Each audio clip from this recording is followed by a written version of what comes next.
Welcome to Extraterrestrial Reality. Walking in the backwoods here of a town I grew up in, Monterey Plain. Used to be a big mining town back in the day. Now just a lot of abandoned mines. This place I'm going to right now, as we were growing up, we called it the Cool Cave because if you stood in front of it, you felt like air conditioning, natural air conditioning coming out. Wait till I get closer here and I'll show it to you. But yeah, there it is.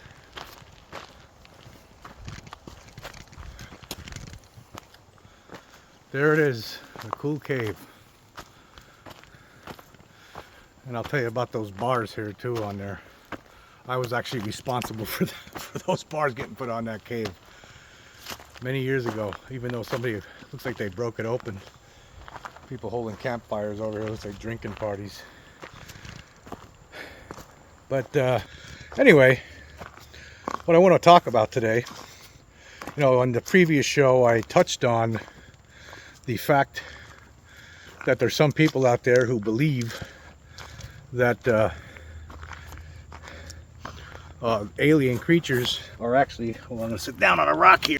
I touched on in the previous show, I mentioned that some people believe that these alien creatures are demons from hell. I don't believe that. I don't believe that. Not that I'm saying there could be demons from hell and all that kind of thing, right? But I don't think that these things are. I mean, if we covered their craft and there's bodies, that means there's something physical. I mean, according to all the research, that's what it looks like. They're physical in nature, not demons from hell. I don't believe that. But some people do. And, everyone's entitled to their opinion. I don't think that they are, though. And one of the issues that I have, which I just read recently in one of the chapters in Lue Elizondo's new book, Imminent. He had a chapter there, I believe chapter 8, if I'm not mistaken, called Angels or Demons, where he met people in the Pentagon who actually believe that these things are demonic. And this one guy, one of his superiors, said to him, read your Bible. These things are demonic. There's no point in trying to figure out what they are because they're demonic. Now, that's not a way to handle things. I mean, even if they are demonic or not demonic, right? I mean, it would behoove us to investigate this and not just brush it under the rug and pretend it doesn't exist. That's really foolish. That's really foolish. It's dumb. It's really dumb, actually, and it sets us up for disaster, I think. I mean, if you're going to pretend that something is based on your religion. I mean, look at it. There's 10,000 religions in the world. 10,000. Now, a vast majority of these religions, they're Christian. I think it's 2.2 million people, or 2.2 billion people follow some form of Christianity. And then after that, there's like 1.8 billion who follow Islam, some form of Islam. And in all of these different religions, there's all different denominations. For instance, like just in Christianity alone, there's 45,000 different denominations. So some of them believe that there's a hell and the devil and all that. Some of them actually believe that there is no hell. Some people believe hell is where you're getting tortured eternally. Some people believe that hell is just so you're just nothing forever, eternal nothingness. It depends. Religions have all their different rules and regulations, but the fact of the matter is that there's a lot of different religions, a lot of different ideas. Which one's right? I mean, there's 10,000 of them. I mean, and a lot of people who were very religious in all these different religions, they wholeheartedly believe that they're right. But that's a story for another day. I guess the fact of the matter is that we don't know what these creatures are up to or where they come from. I think that they're from other planets, and I think they're most certainly physical in nature, and I don't think they're demonic. Now, like again, some people say that they are.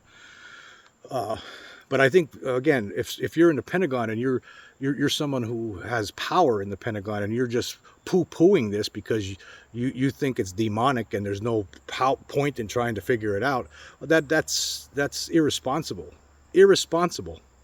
It's not only dumb to just, you know, throw this in a box. Oh yeah, it's demonic. There's no point in doing this. It's also it's irresponsible, and it's dangerous. It's dangerous to, you know, if you shouldn't allow your religious convictions to interfere with something that's physical in nature. These things are physical in nature, right? I mean, we've all those different stories with the recovered bodies, the recovered spacecraft. You're going to tell me that the Satan manufactures flying saucers in hell and then puts his demons inside of it, physical creatures, and God's allowing this to come into Earth here somehow? I mean, that's, to me, it doesn't make any sense. But again, some people don't even believe in this. You know, some people don't believe in demons or Satan and all that stuff. There's some people, some religions don't even think that way. So which religion's right? There's just so many different issues here when you start dragging in religion to this problem, because it is a problem, and it's something that needs to be people need to start taking this seriously. But I am surprised. I've been surprised. I mean, I've known about this for a while now. A lot of us have known about it for a while, that there are people in the Pentagon who are allowing their religious convictions to dictate how they operate. I mean, that's fine in some respects, but when you're talking about national security matters and you're talking about potential invaders from other worlds up to something, and you're going to say, oh, there's nothing we can do about it, they're demonic, well, just let it go. That's dangerous. That's irresponsible. So I have issues with that. But, you know, there are people out there were some people who commented on this. That's why I'm doing this show today here, and because I have received some comments, and we'll get into those comments in a minute here. There's some people who took offense to my words from the previous show, but again, I think these things are physical in nature. You know, here's the thing: I was actually in the same. I thought the same way at one time. You know, I couldn't figure it out.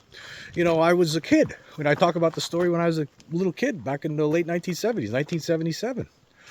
You know, I was a kid and I wake up in the middle of the night and there's some kind of sound, some sort of a weird sound. You could hear this humming sound, electronic humming sound, right? And I had a blanket over my head, the light was on. I could see through the blanket and there was something standing by the bed. And I could see its hand. It had 3 digits on its fingers. That was it. The digits were thick on the bottom and they came to almost near points at the tips. And this hand kept on getting close to where my face was and then further away. Close to where my face was and further away, and the whole time there was this electronic humming sound. You know, I've talked about this numerous times on the show. I won't get into the whole story, but you know, it lasted 20 minutes. There was something there, and then it ended with me getting conked out. I don't know, inexplicably. I'm terrified out of my mind. Next thing you know, it's the next day somehow.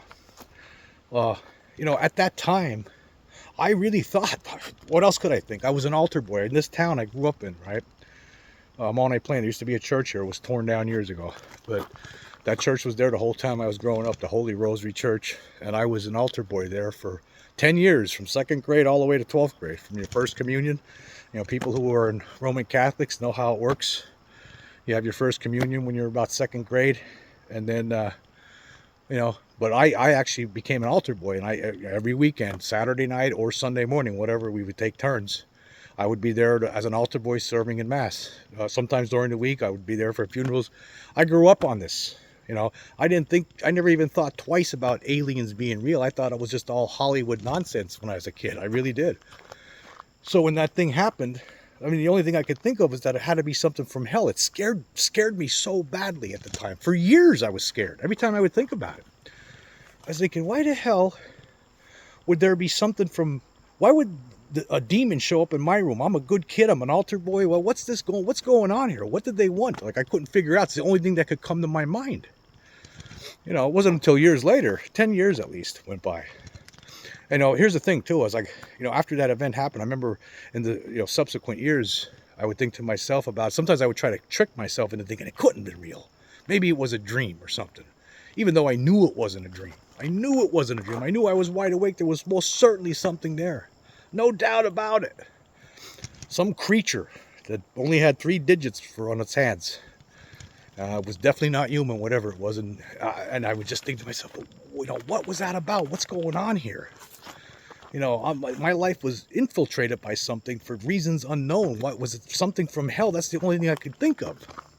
So years went on. You know how terrifying that is for someone who's, you know, you're being raised a Catholic and you're an altar boy and you go to church every week and you hear stories about hell, and you know, that's terrifying. I remember one time I read a comic book when I was a kid, and there was some kid, you know, probably about my age at the time, you know, in this comic. It was a horror comic, and this kid was in a haunted house. You know, he was having all these, one nightmare after another, all these demons and stuff were coming out after him, and he finally escapes the house at the end. But then when he escaped, he found out that he's actually in hell and there's no escape, and he has to go back in. It was something really terrifying. It was just going to be never-ending torment. When you're a kid and you're raised on this stuff and you read comic books like that, that really hits home.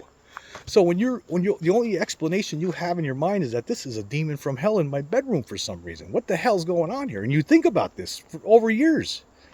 And then you try to convince yourself, oh, it couldn't have been real. But the part of your brain in the back of your brain is telling you, oh, no. You know it was real, and you know there's, you know, nobody's going to believe you, but you know. You personally know. You know that was real. And it was like 10 years later, start watching stuff on alien abductions, you know, seeing stuff on TV about it. And it took me a little bit. I didn't connect it. I started connecting the dots, but it took me a little bit till I finally realized that's what it had to be. It had to be. It was a physical thing. There was sound in there. You know, the whole house, for some reason, even though I was screaming my head off in terror and screaming at my brother Davey right across the room that night, that sound was somewhat muffling my voice, this electronic humming sound, right? And you know, he wouldn't wake up. These are the same kinds of things that other people have experienced. You know, as you read the literature, you know, all years and years later now, you know, you find out, oh yeah, they do make a humming sound sometimes. So for all I know, we were in the attic at the time. So for all I know, that the reason there was that humming sound, there could have been a craft hovering right above the house, you know, and there was a creature in the room somehow.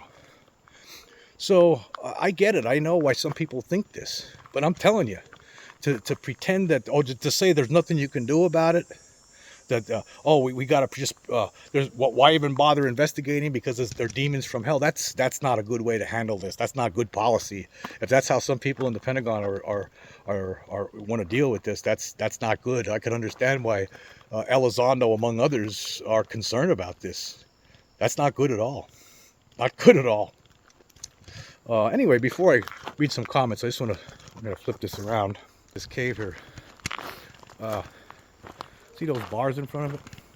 You know, a long time when I was a freelance reporter back in the mid to late 90s, and I was working on an article about abandoned mines, and I happened to go to the Federal Bureau of I can't remember what it was called now. The Bureau of Abandoned Mine Reclamation. That's what it was. The Federal Bureau of Abandoned Mine Reclamation, up in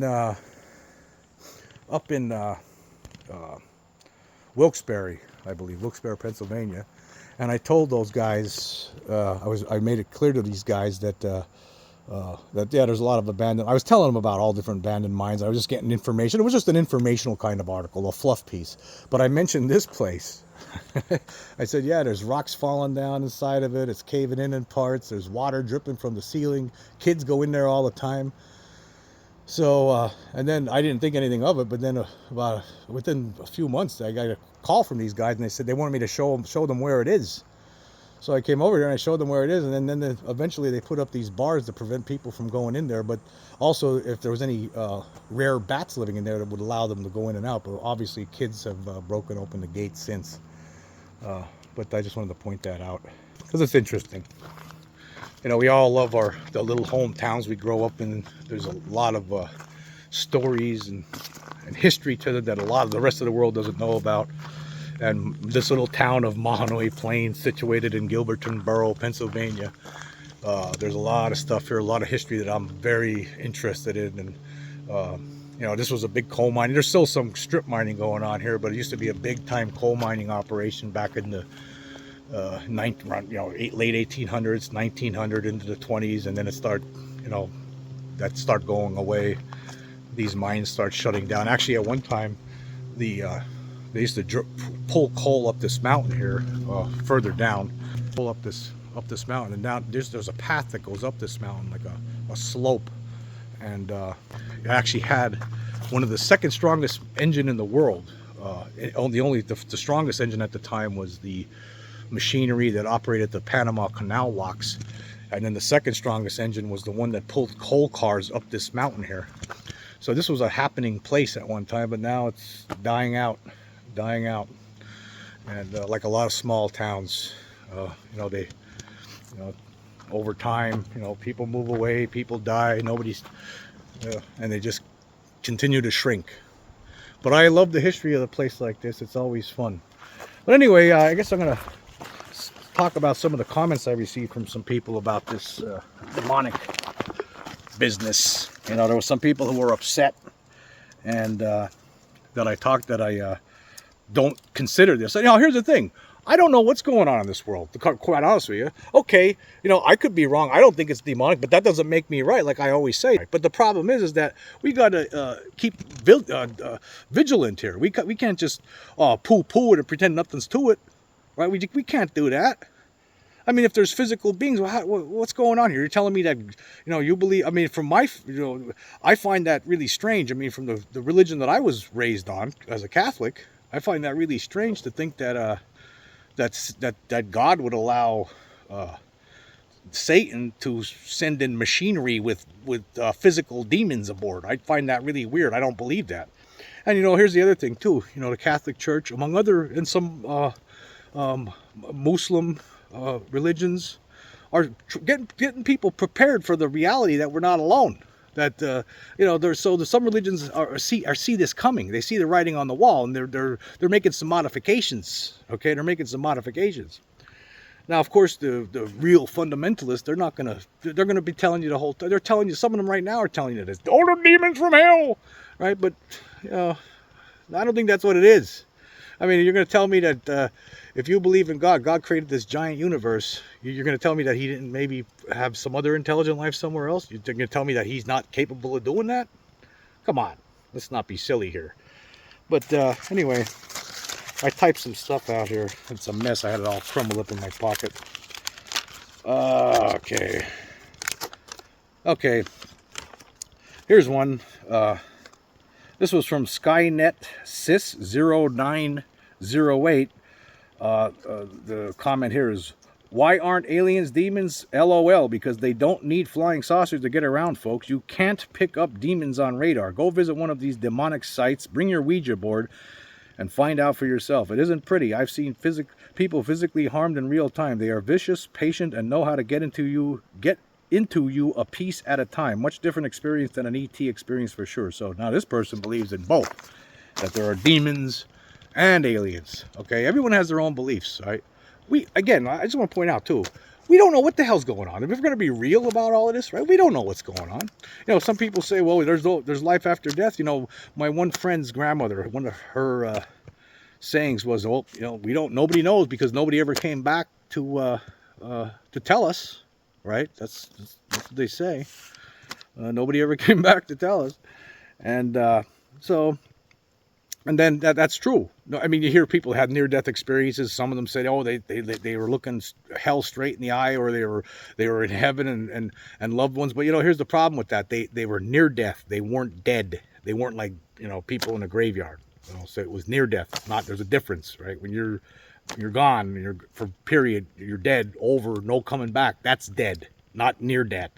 So I don't know, that could be just stuff going through someone's mind, Again, doesn't make me right, that's just my opinion. Okay, let's see what else. Some other comments here. Oh yeah, Simulacrum 47 says, and this is because the previous show I was out in the wild too. Last time I was out at Tuscarora State Park walking around in the woods. And Simulacrum 47 says, Jim is searching for Bigfoot. And I commented back saying, and lake monsters. Not just Bigfoot. There could have been lake monsters in that lake too. Just kidding. Hey, you know what? I do believe in Bigfoot. I met a guy one time. I believed him. I don't think he was making it up. And there's a lot of evidence to show us that there could be some sort of creature like Bigfoot that's living in the wild. Maybe one will show up here while I'm here out in the middle of nowhere. Who knows? And then Joe Stray 2557 was very upset, says, do you have any evidence that demons aren't physical? Not very good points. Okay, again, it's my opinion. Doesn't make me right. We all have opinions, right? I wrote back, I said, in holy books, they are all described as evil spirits.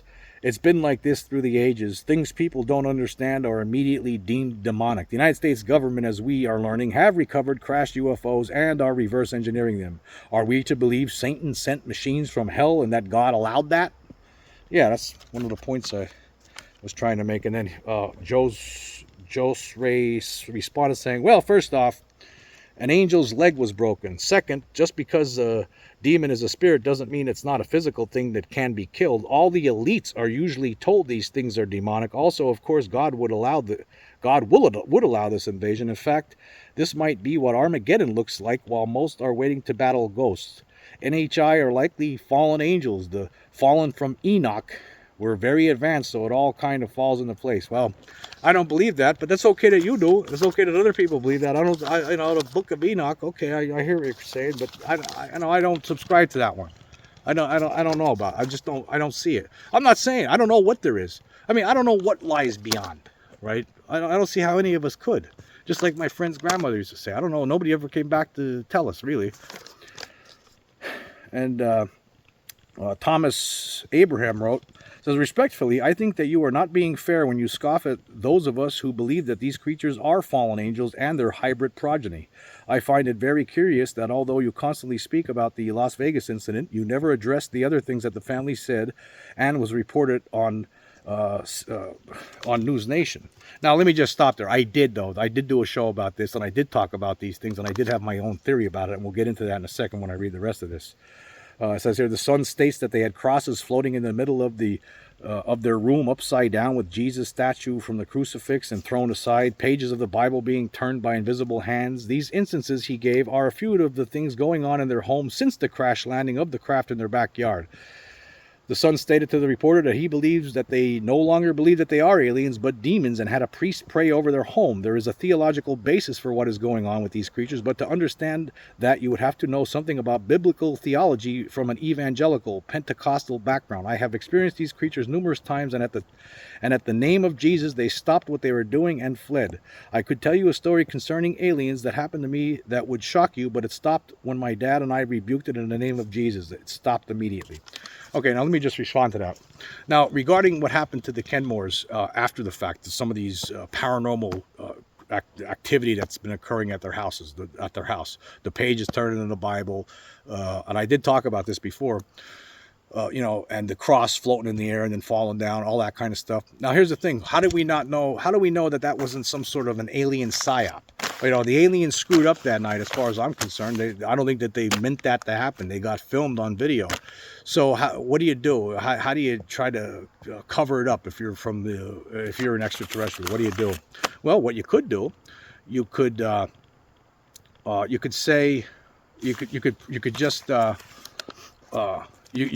make it look like it was demonic, right? You could invade their home and turn the pages in the Bible. You know what these people think about, right? They're very religious people. You know what scares them, right? So you go in there. You have a cross floating up in the air by itself. You have your Bible pages turning, and then with the hope that they tell the rest of the world this, and then some people in the world will think, oh, it must be demonic, and then other people think, oh, they're lying the whole time.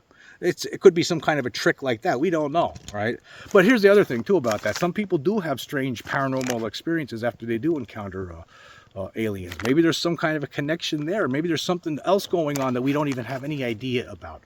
There's a lot of different things we could say here, but I just wanted to point that out. I think that's important. But it's not like I did talk about this before, and I actually did a whole show about that. And let me just pull up the next one here. Tony Barnes responded, says, I'm interested, neither agreeing or disagreeing with your thoughts regarding the angel-demon theories. I don't know about the phenomenon, but the poltergeist activity at Angel's house is certainly worth more investigation. The floated inverted crucifix and that the image of Jesus had been removed from the Bible pages, turning physically unaided. Were there other actions not mentioned or that I don't know of? If so, were only items associated with religious material interacted on? Were the entities aware that these people were religious and only acted on religious items to scare them even more? That's what I'm trying to say here. Yes, that could be what it is. This example, as well as yours, is why I believe the phenomenon needs experts of just about every discipline involved to properly study it. It's exactly as it is, completely and utterly alien in every way to us, in every conceivable way, shape, and form, probably most likely in ways we might never consider or even comprehend. Yeah. Yeah, I mean, there could be multiple different components to this, but I guess, again, it comes back to what I was reading in Lue Elizondo's book. You've heard these stories before. People in the Pentagon. I understand there's nothing wrong with having religious beliefs and relying on, falling back on those beliefs, right? But at the same time, right, you got to be able to separate some of these things. You just can't pretend that, oh, this must be demonic, so there's no point even looking into this, or, let's just don't worry about it. Let's just turn a blind eye to it. You just can't do that.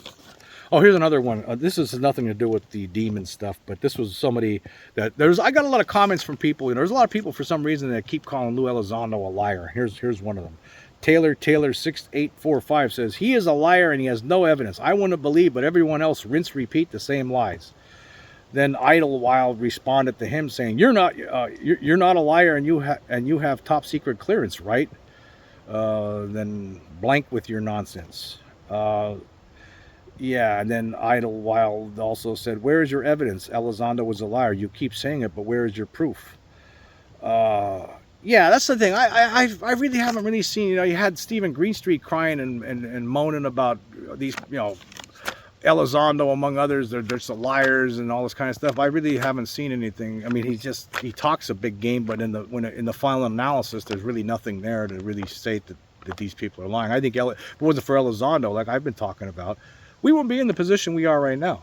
It was really him working with Christopher Mellon in the beginning in 2017 to get this story to the New York Times, right? We got that published, and now it seems like we've been taking, even some segments of the mainstream news has been taking this a little bit more seriously, and most people in Congress are most certainly taking it seriously. You have a bipartisan group of people trying to push legislation, so I don't see, why do people keep calling this guy a liar when we're actually moving forward?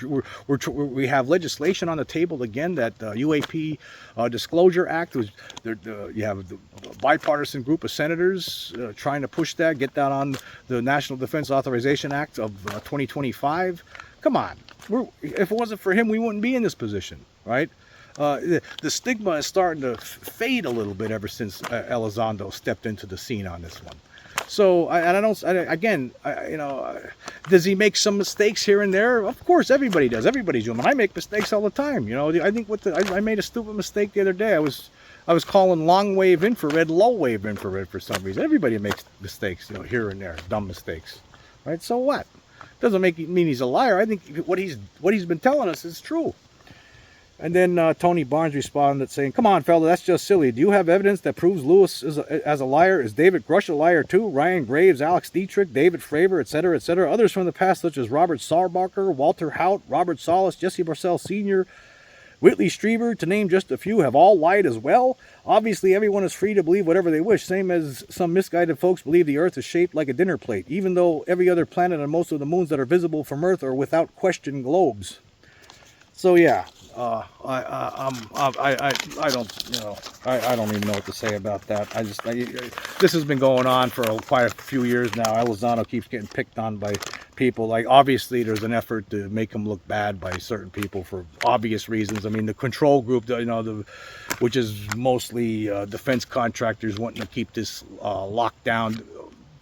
That's what it is. Come on, it's obvious. Here's getting back to the demons. Here was something from Daniel Harrington. He says, "Demons are immaterial because they're disembodied. Angels and fallen angels can have tangible forms. Scripture says as much. The term angel strips down to messenger, essentially. The term alien just means someone from a foreign land. There are both good dogs and there are bad dogs. There are good people and there are bad people. There are good angels and bad angels. Whatever aliens are, we can be certain some of them are baddies." This was actually from Spotify. These are comments from Spotify. Thank you, Daniel, for that. See, everybody has their own beliefs on this, but here's the bottom line. We need to take it seriously. There's something going on here. I think that they're extraterrestrial. I think they're coming from other planets. Other people think they might be here the whole time. I don't know, but whatever. Some people think they're demons from hell. Okay, but we still need to investigate it. I mean, we don't just pretend that they're not here. Fred Bowen says, brilliant move, smart to get out in nature. My wife is from York and I love that part of the country now. I thought I'd pass on Lue's book, given all the podcast coverage, but you're making me reconsider. Yes, it is a really good book. I got to say, Fred, I am really enjoying it. You know what it reminds me of? I'll tell you what Lue's book reminds me of. It reminds me of reading some of the books by what do you call him? Donald Keyhoe, the retired Marine who was writing about UFOs, who was on the inside, knew a lot of people on the inside. That's what it reminds me of. It's written in that first-person narration style, the same way as Major Keyhoe wrote his books back in the 50s. Some of his books, like Flying Saucers from Outer Space, for instance, which is one of my favorites. I love that book. And that's, in a way, you know, you're hearing the story like the way he got the story. Now, there were some things he has to cut. He can't talk about because he's still concerned about if he says certain things, he can get in big trouble. And I know there people have a problem with that, but what's he gonna do? I mean, who knows what will happen if there's certain things he says, right? And things that can get him in trouble, that will be going too far, that the federal government, the Pentagon, hey, you signed agreements to this. This is top. They consider it top secret. So if you say anything like that, you're going to get arrested because this is top secret and you're sharing this information. Some people don't seem to understand that. Now, you know, it's easy for us to say here, hey, I'd come out and say anything I want. You know, if it was me, yeah, I probably would. I'd probably be in jail then too, but I probably would. That's just me. It doesn't make me right. Maybe I wouldn't. Maybe I'd be scared out of my mind. I don't know. I'm just saying I'm not in that position. But as you see, I don't care. I've been showing evidence on here that ends this debate, as everyone knows, right? On my podcast, we bring the goods. We're not just talking. We're not just talking up a show. We're actually showing you the evidence. We're giving you the proof on the extraterrestrial reality. That's what we're talking about. You know, even before the Vegas stuff we've been talking about. Oh, that was another thing. Elizondo talks about Roswell in there. You know, it's real. Okay, just so everyone knows, just like I've been talking about, a lot of people have been talking about, researchers like Donald Schmitt, Thomas Carey, Stanton Friedman, Kevin Randall, all that research. They're right. Roswell's real. Yeah, Elizondo learned that during his time in the Pentagon. He knows all about it. Well, he knows that it's real, that they really did recover a craft in Roswell, and they've been lying about it the whole time, saying it was weather balloons and crash test dummies. It's all lies, nonsense. You do the research on that. I've done shows on this, you know, on my channel about breaking down all the research by people like Donald Schmitt, Thomas Carey, Kevin Randall. All the research that they were responsible for. I've talked about it on my show, and we broke it down. We showed how I went through the Air Force reports. It was they're bogus, and I was able to point out how they're bogus. Yeah, we're getting there. It is real. This phenomenon is real. They have the ability to make themselves invisible, as we know now. That's something that's talked about in his book. They have that ability. But demonic, you know, whatever you believe, it doesn't matter. We should still be researching this. The public needs to know that we're not alone here. There's something here with us, and there's evidence to that effect. So, yeah, it's exciting times. I think, you know, as far as I'm concerned, I thought that, you know, when Scott Roeder made his presentation earlier this year, that should have informed the world that, oh yeah, it's irrefutable now. And now we even have more proof related to that case. So it's irrefutable. We're at the point of no return at this point. The government's going to have to come clean. Just remember this. It was on April, when did I send that letter? June 6th or something like that? I don't know. I can't remember now. I'm out in the wild. I can't check my notes. I sent a letter to the Pentagon. That's over 2 months ago now. Almost 3 months, I believe. Yeah, almost 3 months ago. I laid it out for them. And there was no response. No response. How could they respond? If any kind of response, if they tried to debunk it in a response, I would tear it to pieces. With logic and facts. You can't do it. So their best policy is don't do anything. Pretend, just don't even answer this guy. Pretend he's a nut. You know, whatever. You know, let it go. Let him rant and rave on his YouTube channel. You don't have to respond to him. But it's real, folks. It's real. Real. Well, I tell you what, it's great getting outside doing this. I don't know. There's something again about being outside in nature and doing these shows. It's like it's more personal or something, you know. You know, you're sitting in an office, you become a little bit more officious, but out here you're a little bit more open. You don't care. It's like, yeah, this is real. I'm in reality right now. Just like I know that those alien beings that we've been talking about, they're real. They're really here. But demons, angels, extraterrestrials, crypto-terrestrials, whatever you want, the world needs to know about them. They need to know about what their antics are. We need to know what we've, you know, that we did recover craft. You know, we need that that word from the government. We need the Pentagon to tell people, start telling people the truth. Oh yeah, it's real. It's real, folks. Sorry for lying for 80 years. Sorry about that. You know, we had to for this reason and that reason and this reason, whatever. Anyway, I've babbled enough. I want to say thank you all for joining me. Until next time.